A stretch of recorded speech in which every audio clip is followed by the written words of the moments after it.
Well, Pillow, thank you for the 1 year. Hello, Forsen. It's been a good 12 months. Your mom says hello.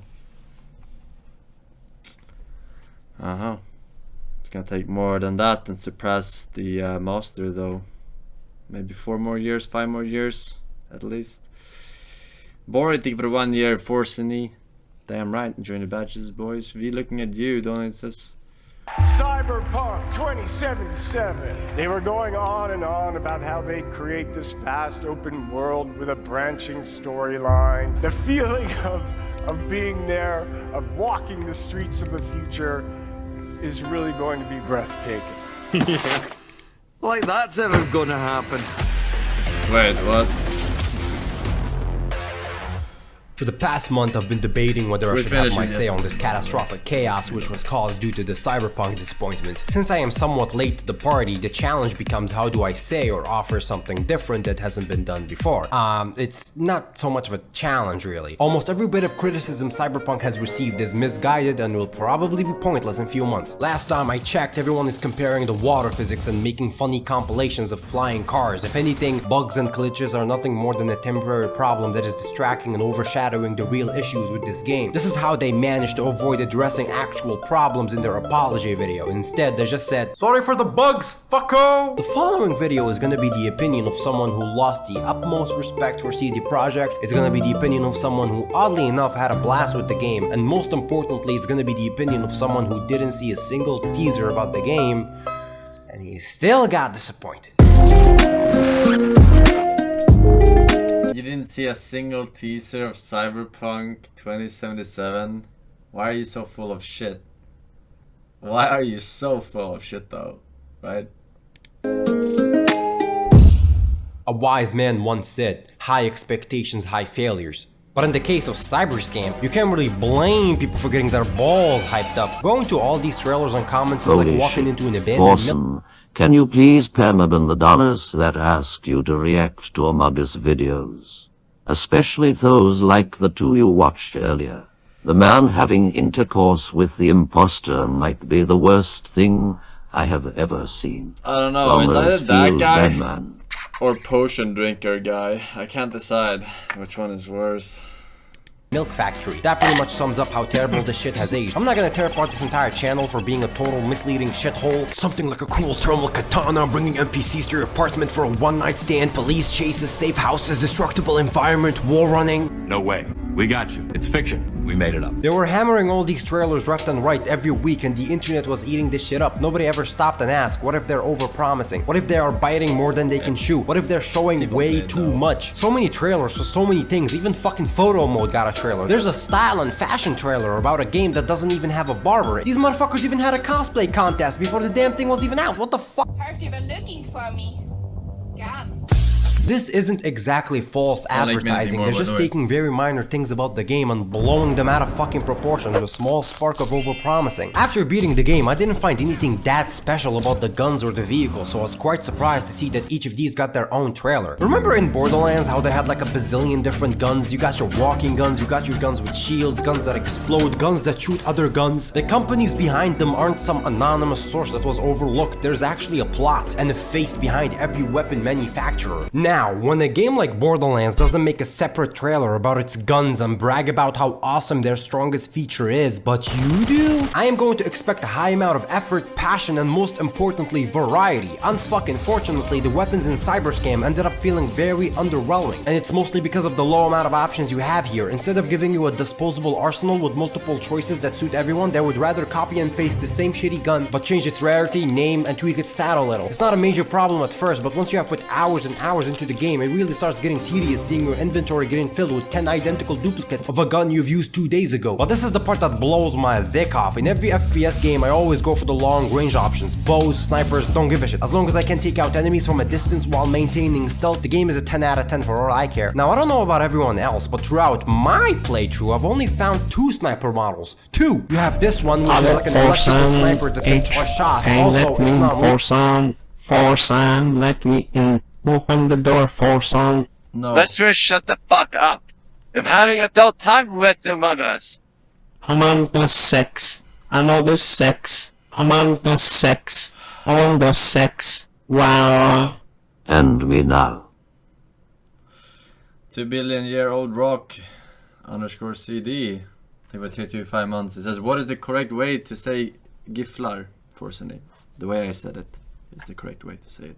Lethal, which is the stupid ass baby pussy way of playing the game. And then you got your traditional sniper that has a suppressed variant, but it feels extremely slow and clunky. It takes years to chamber a bullet. I didn't have this sniper to reload. I was so heartbroken to find out I was sucks. stuck with these 2 dumb options for the entire game. Sure, some variants are better than the others, like this one has exploding bullets and this one requires 0 aim, but it still feels like the same clunky gun with a different camo, different name, and modded slightly. Meanwhile, fucking Ubisoft puts more sniper options in their games. It's not just the guns, man. Variety as a whole doesn't exist in these guys' dictionary. After spending your first 10 hours in the game, you've probably stumbled upon every vehicle this shady trailer kept flashing and overselling, and it doesn't help that something so easy and simplistic as a paint job doesn't exist. They kept boasting about details in this trailer. Oh, details this, details that. They seem to have forgotten to spend some time and money making a functioning driving experience. The wheels in these cars feel like they were made out of slippery prison soap. Coming from any game that has driving in it to Cyberscam feels like trading your bike for a fucking Walmart cart with 2 missing wheels. And let's not forget the extremely zoomed in minimap that doesn't even let you know there's an upcoming turn until it's too late. So you end up overshooting every fucking turn like a total dumbass because the stupid ass minimap sucks balls.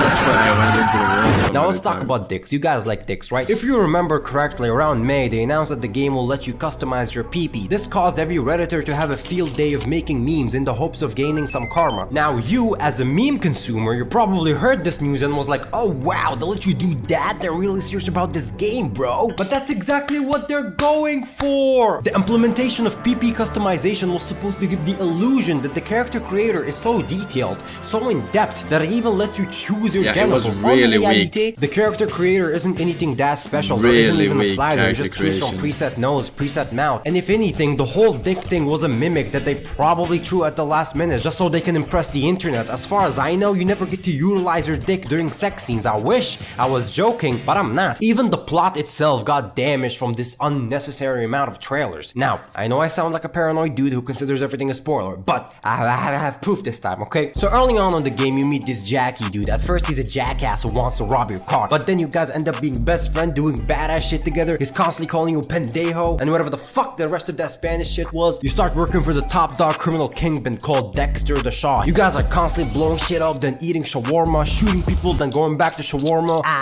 What else is there?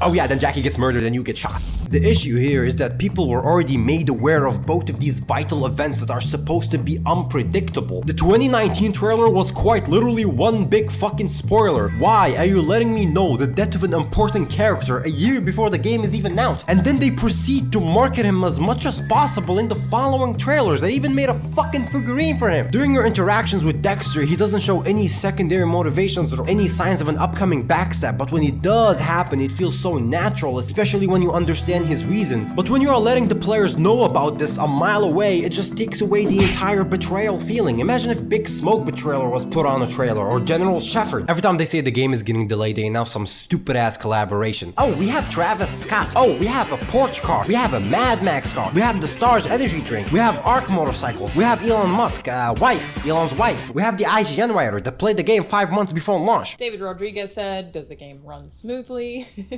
Yes, it ran really smoothly. That's not how marketing works. Yes, there isn't anything wrong with this, but when you're spamming me with all this advertising, you're painting a false picture of comfort. If you're gonna bring this reject Biggie Cheese looking motherfucker and make an over-the-top, well-made professional music video with rapping and bitches, I'm gonna go ahead and assume that the game is in such a flawless, perfect state that you have no idea what to do with your money. Meanwhile, the game doesn't even have a proper shadow animation. Now, I want you to focus on these 2 videos because I'm gonna use them as a segue to transition to the next real issue with Cyberpunk, which is the game is barely an RPG.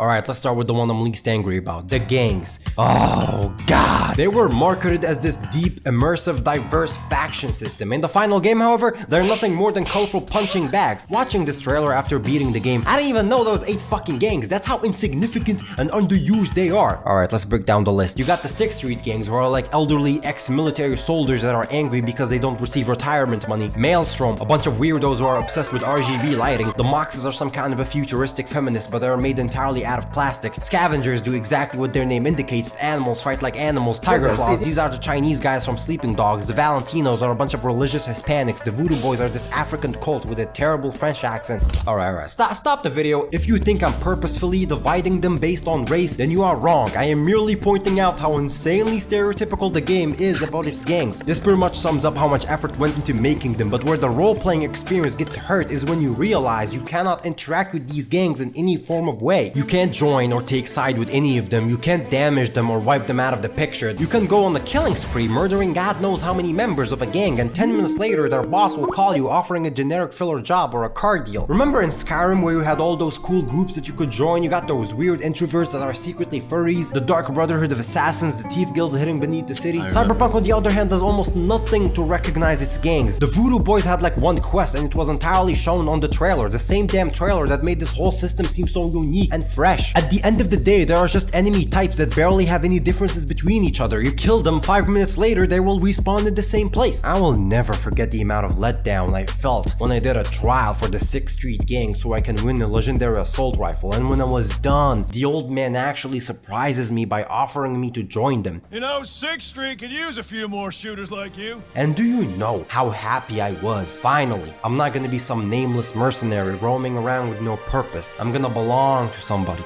Some people. And once again, the game lets you down. You pretty much have two answers. One of them translates to no thank you and the other to no fuck you. Speaking of poor dialogue options, life paths. For a lot of people, this was the main selling point. This is what separated Cyberpunk from all the RPGs that came before it. It was marketed as choose what you wanna be from where do you wanna start. There's Street Kid, which is your typical city thug who grew up in an old-fashioned neighborhood. First mission is to rob a car, you meet Jack, then the game hits you with a montage showing friends and happy memories, and after 20 minutes the real game starts, I guess. Corpo, this was everyone's favorite. You're this sleek, rich guy with a high-end job, living his life to the fullest, riding expensive flying cars and drinking fancy drinks, and then out of nowhere, with no build-up or proper transition, the game slaps you with the same montage and now you're some street criminal. Nomad, what can I say? This is the path for the people who like to live on the roads, enjoying freedom and adventure. People who value honesty and family. Psych, motherfucker! You're a street kid! But I wanted to be nomad. Nah, you don't want to be nomad. That path is underdeveloped. Shit, I mean, bad path. But I really wanted to be a futuristic cow. I said, you're gonna be a street. The people who picked Corpo were expecting some business simulator where you get to rise to the top of the food chain, where really, this 4-minute trailer blows the intro scenes out of proportion. What pisses me off to oblivion is that CD Projekt has already done something similar to this. Maybe not as ambitious as this was advertised to be, but it was definitely better than this 20 minutes horseshit. In Assassins of Kings, halfway through the game, you're gonna be forced to choose between two characters and two paths. You have your ally, Roach, who's only seeking justice at the same time. He's a racist cop. On the other hand, you have Yervet, a terrorist elf who's just trying his best to survive, but his actions are a bit extreme. Both of their paths have cons and pros. Sure, the place where the endgame takes place is still the same, but it was more about the events leading up to the ending. There are characters that you will miss out on, plots and locations that you will completely not experience based on what path you chose. Without a doubt, this is one of the most effective ways to make me wanna replay your game as soon as I finished it. In Cyberscam, however, choose your path comes off as choose your tutorial. You just dick around for 20 minutes doing pointless walking and talking to forgettable NPCs until the game fast forwards you to the linear story. Oddly enough, a lot of people try to defend this scam by saying, we got extra dialogue options. The extra dialogue options are more useless than the Cyberpunk themed Xbox that can't even run the damn thing. They only add additional time-wasting information. The roleplay factor doesn't benefit from them whatsoever. You don't unlock any perks or rewards with them. They don't give you any alternative paths to finish a quest. They are just there for show. Actually, 89% of the fucking dialogues are just for show. What the fucking what? Bro, I remember you can get murdered in the Witcher games. You pick some cocky, arrogant dialogue, boom, you did, boy. Learn to humble your ways next time. One thing that I also consider a downgrade is the way you get your ending. In The Witcher 3, your treatment for Ciri, who's your daughter, will I'm not gonna watch the whole thing, but I mean, yeah, it definitely not worth $60, but I have played worse games for $60. Let me put it that way. Definitely.